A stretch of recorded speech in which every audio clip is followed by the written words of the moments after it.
Donc le collège Saint-Raphaël a commencé son nouveau projet en septembre 2016.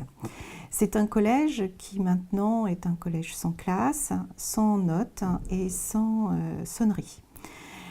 Cette idée est naturellement venue aux équipes éducatives et pédagogiques lorsque nous nous sommes penchés sur la réforme des collèges que nous devions mettre en place donc à la rentrée dernière.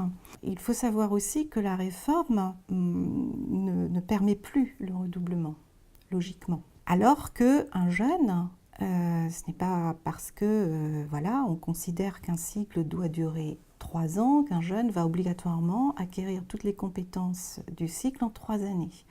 D'où l'idée de le réduire ou de l'augmenter, ce cycle. Un jeune, quand il apprend, il n'est pas forcément linéaire. Il peut avoir une prédominance et un intérêt beaucoup plus marqué dans des enseignements, mettons, scientifiques ou dans des enseignements littéraires. Donc l'idée était de permettre à tous les jeunes, quels que soient leurs besoins, d'avoir un enseignement qui leur permette d'avancer à leur rythme, plus ou moins vite, et qui fasse en sorte qu'ils ne se désespèrent pas, ils ne se découragent pas, et qu'une réponse la plus appropriée possible à leur manière d'apprendre leur soit proposée.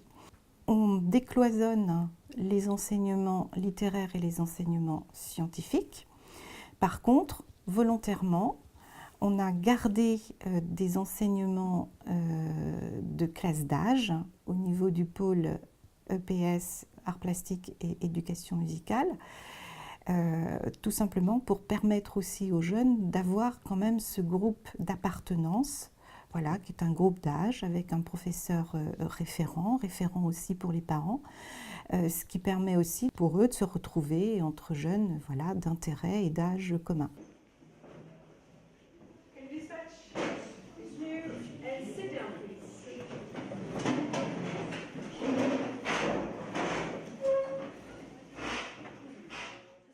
Alors, à la base, ce qui a changé cette année, c'est qu'on a quitté complètement le système des notes, déjà. Les élèves n'ont plus de notes, mais on les évalue par échelle descriptive.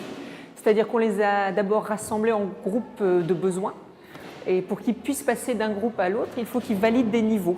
Et c'est par échelle descriptive où ils savent normalement ce qu'on attend d'eux à chaque fois, où on décrit chaque niveau. Donc, un élève qui a des difficultés, qui arrive chez nous et qui a un niveau assez faible, on va dire en langue, par exemple pour moi, il sait ce qu'il doit faire, ce qu'on attend de lui pour passer au niveau supérieur. Et tout au long de l'année, quand on revient sur les notions purement après, en lien pur avec la matière, il sait ce qu'il aura besoin de faire pour avancer. Et du coup, le fait d'avancer, ça fait aussi changer de groupe. On a divisé en plusieurs groupes de besoins, donc on commence à apprenti, ensuite on est en initié, ensuite on monte en confirmé, et puis après la post-troisième, en fait, on attend à ce qu'ils arrivent à un niveau maître, donc c'est l'idéal. Mais ils sont comme ça très sollicités. Ils peuvent être validés quand ils veulent, être revalidés, ce qui change aussi beaucoup parce qu'avant, quand on avait une évaluation, on avait sa note et c'était fini, on passait au chapitre suivant. Là, ils viennent nous voir et nous demandent est-ce que je pourrais revalider entre midi et 2. Il y a vraiment, ça vient d'eux, quoi. Et ça, on voit une différence.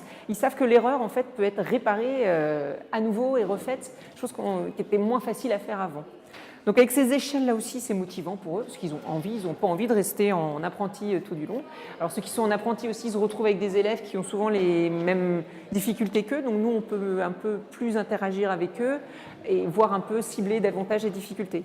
Ceux qui sont confirmés sont aussi très contents de pouvoir aller plus vite, par exemple, et c'est ce qui se passe dans ces groupes-là. You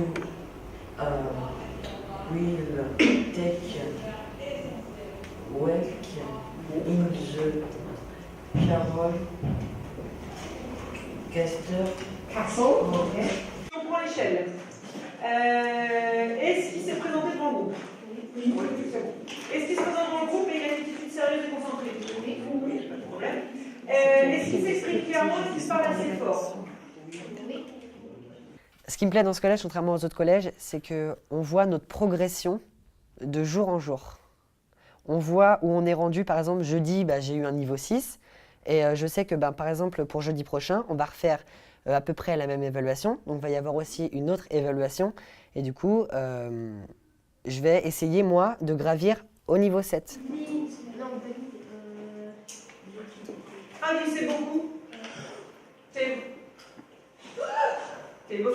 Really? Ah, really? Vraiment? Au niveau de l'évaluation positive, c'est vraiment quelque chose pour eux. On peut pas descendre plus bas que le niveau 1. Donc de toute façon, on peut que monter. Ça, ils le sentent et ils ont envie de monter et d'évoluer dans ce sens-là. Donc j'ai commencé en 6e et donc jusqu'en 4e, donc c'était le système classique avec des notes et des évaluations. En fin de 4e, on nous a fait passer un test pour voir notre réel niveau en fait.